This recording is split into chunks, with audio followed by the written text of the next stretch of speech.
these agencies are doing and ensure that they are doing the right thing. The other proposal is to ensure that there is pre-departure training for these migrant workers. Some of them, they go to Saudi Arabia without the basic skills.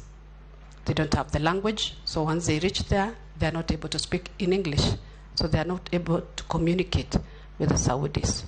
Number two, if they don't go through this training, once they reach there, they may not be able to do the household activities that they are supposed to do, and also even to be given the basics about the culture of the Saudis.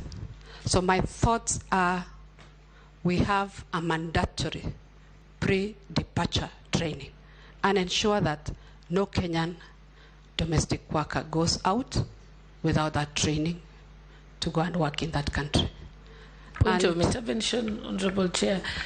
The issue here being discussed is that many Kenyans who go to Saudi Arabia, yes,